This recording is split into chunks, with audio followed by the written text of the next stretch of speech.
Hello friends, welcome to Indian masala சமையல் channel. இன்றைக்கி நம்மளோட கிச்சனில் பாகக்காய் சிப்ஸ் எப்படி பண்ணலாம் அப்படின்றத பார்க்கலாம்.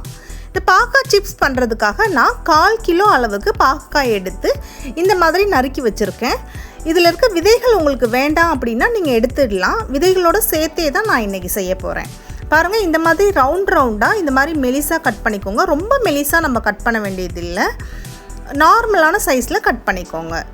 இப்போ இதில் 1 ஸ்பூன் அளவுக்கு பவுடர் சால்ட் ஆட் பண்ணிவிட்டு இது மூழ்கிற அளவுக்கு நம்ம தண்ணி ஊற்றி ஒரு 10 நிமிஷம் இதை ஊற விட்டுடலாம். இந்த மாதிரி நம்ம சால்ட் வாட்டரில் ஊற வைக்கும்போது இதில் எக்ஸஸாக இருக்க கசப்புத்தன்மை கொஞ்சம் குறையும். ஸோ குழந்தைங்களுக்கு ப்ளஸ் கசப்புத்தன்மை, பாகக்காயோட கசப்புத்தன்மை பிடிக்காதவங்களுக்கு கூட இந்த பாகக்காய் சிப்ஸ் ரொம்பவே நல்லா பிடிக்கும். நீங்கள் இந்த மாதிரி ட்ரை பண்ணி பாருங்கள், கொஞ்சம் கசப்புத்தன்மை கம்மியாகிறதுக்காக. இப்போ இதை ஒரு 10 நிமிஷம் நம்ம இதை அப்படியே ஊற விட்டுட்டு அதுக்கப்புறம் இதில் இருக்க தண்ணியை வடிச்சிட்டு ஒரு 1/4 கப் அளவுக்கு நான் கடலை மாவு சேர்த்துருக்கேன். அடுத்ததாக 1/4 கப் அளவு அரிசி மாவு சேர்த்துக்கோங்க. கூடவே 1/4 கப் அளவு கார்ன்ஃப்ளவர் மாவு, இது எல்லாமே சேர்த்துட்டு இப்போது 1 ஸ்பூன் அளவுக்கு மிளகாய்த்தூள், 1/2 ஸ்பூன் அளவுக்கு தனியாத்தூள், 1/2 ஸ்பூன் அளவுக்கு கரம் மசாலா, கொஞ்சமாக மஞ்சள் பொடி, 1/2 ஸ்பூன் அளவுக்கு ஃப்ரெஷ்ஷாக க்ரஷ் பண்ண பெப்பர் பவுடர், 1/2 ஸ்பூன் அளவுக்கு ஓமப்பொடி,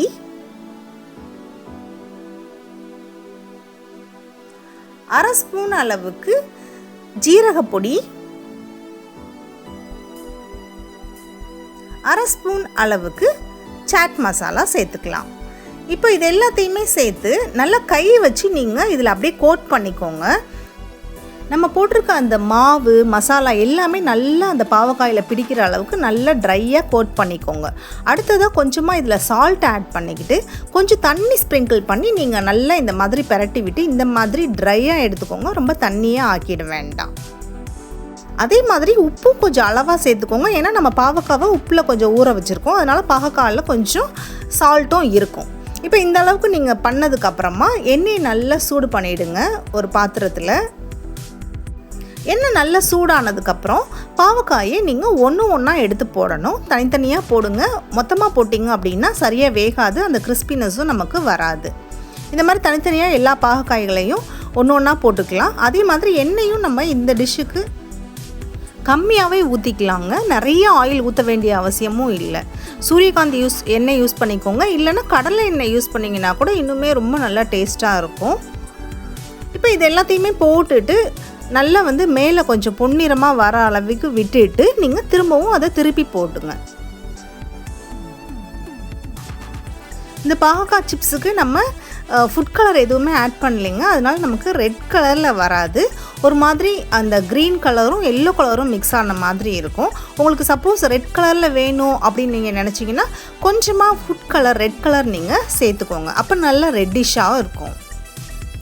பாருங்கள் எந்த அளவுக்கு இது கலர்ஃபுல்லாக சூப்பராக இருக்குது. இதை பார்க்கும்போதே பாகக்காய் பிடிக்காதவங்க கூட கண்டிப்பாக சாப்பிடுவாங்க. இந்த மாதிரி 2 சைடும் திருப்பி விட்டு கொஞ்சம் நல்ல கிறிஸ்பியாக நம்ம பார்க்கும்போதே தெரியும் கொஞ்சம் கிறிஸ்பினஸ் வந்திருக்கு அப்படின்ற பதத்தில் அந்த டைமில் நீங்கள் இதை எண்ணெயிலேருந்து எடுத்துடலாம். இதை நீங்கள் ரொம்ப முருகலாக கருகவும் விட்டுறக்கூடாது. நீங்கள் கரெக்டான பதத்தில் எடுங்க, அப்போ டேஸ்ட் ரொம்பவே நல்லாயிருக்கும்.